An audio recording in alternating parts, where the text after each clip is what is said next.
Hello friends, आज मैं आपको डेटा टेबल के थ्रू ड्रॉप डाउन लिस्ट को बाइंड करना सिखाऊंगा। पिछले एपिसोड में मैंने आपको लूप के थ्रू फॉर लूप के थ्रू मैंने आपको ड्रॉप डाउन लिस्ट बाइंड करना सिखाया था।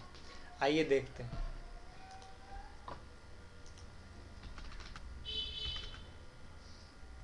डेटा टेबल हम लिखना चाह रहे हैं लेकिन वो आ नहीं रहा है क्योंकि हमें एक नेम स्पेस ऐड करना पड़ता है जो होता है सिस्टम डॉट डेटा। हमने एक क्लास बनाया जिसका हमने ऑब्जेक्ट बनाया है dt, उसे हम कंस्ट्रक्टर के थ्रू इनिशियलाइज करेंगे। उसके बाद हम इसमें कॉलम्स ऐड करेंगे। सबसे पहले कॉलम्स ऐड करने के लिए dt dot columns dot add range का इस्तेमाल हम इसलिए करते हैं क्योंकि हम इसमें एक साथ मल्टीपल कॉलम्स को ऐड करते हैं। इसके अंदर हमें उसकी लेंथ भी बतानी पड़ती है जो हमने 2 लिया है। अब हमने पहले कॉलम का नाम रखा है id और दूसरे कॉलम का नाम रखा है नेम।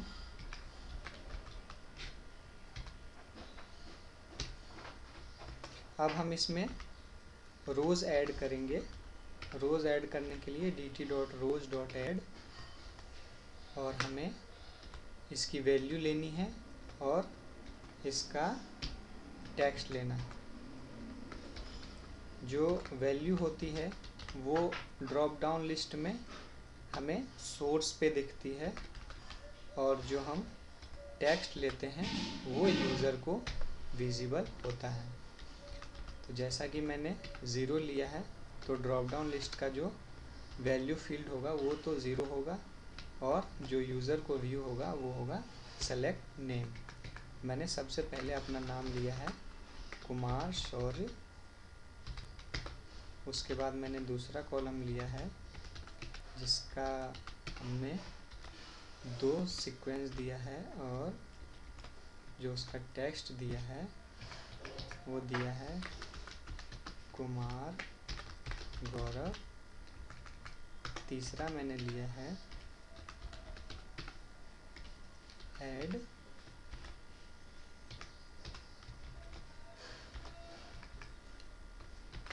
कुमार वर्मा।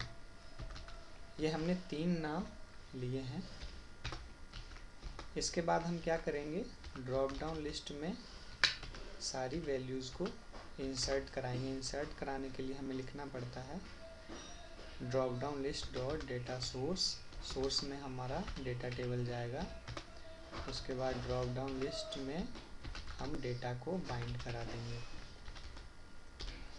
अब इसे देखने के लिए हम अपने ब्राउज़र पे जाएंगे। ब्राउज़र पे जाने के लिए F5 करें।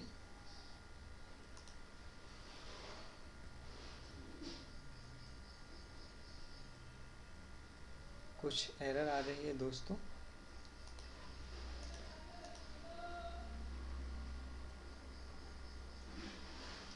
हमने एक ब्रैकेट क्लोज नहीं किया था जो कि अब बिल्ड हो चुका है। अब दोबारा से ब्राउज़र पे जाएंगे और रिफ्रेश करेंगे। यहाँ पे आप देखेंगे ड्रॉप डाउन लिस्ट में हमारा टेक्स्ट बाइंड नहीं हुआ है। सिस्टम डॉट डेटा रो व्यू आ रहा है। ये इसलिए आ रहा है क्योंकि हमने अभी तक ड्रॉप डाउन लिस्ट में हमें कौन सी फील्ड लेनी है और कौन सी वैल्यू लेनी है ये हमने बताया नहीं है। उसके लिए हमें वापस कोड विंडो पे जाना पड़ेगा। ड्रॉप डाउन लिस्ट में हमें डेटा टेक्स्ट फील्ड में तो नेम डालना है जो यूज़र को विजिबल होगा, और जो हमारा डेटाबेस में हम जिसे सेव कराते हैं जनरली वो होता है हमारा data value field. Value field में हम आईडी को डालते हैं। ये देखिए दोस्तों, मैंने ये कोड लिख दिया है। अगर आप चाहें तो दोबारा से कंट्रोल शिफ्ट बी करके बिल्ड कर सकते हैं। बिल्ड करना ज़रूरी नहीं है। अब ये देखिए ड्रॉप डाउन लिस्ट हमारा बाइंड हो चुका है। जो यूज़र को विजिबल है वो कुमार सौरभ गौरव वर्मा, और सेलेक्ट नेम हमारा सबसे पहला एलिमेंट। अगर आप चाहते हैं कि इसके आप जो वैल्यू फील्ड है वो भी देखना चाहें तो ड्रॉप डाउन लिस्ट पे राइट क्लिक करेंगे और ड्रॉप डाउन लिस्ट को सेलेक्टेड आएगा, उसमें आप देख सकते हैं वैल्यू फील्ड में 0 है, सेलेक्ट नेम 1 है। कोड में जाएंगे, वैल्यू फील्ड में 0 है, सेलेक्ट नेम, दूसरा वैल्यू 1 कुमार सौरभ, तीसरा वैल्यू 2 कुमार गौरव, चौथी वैल्यू 3 और कुमार वर्मा जो हमने यहाँ लिखा था। थैंक यू दोस्तों, हमारे चैनल को लाइक और सब्सक्राइब करना ना भूलें।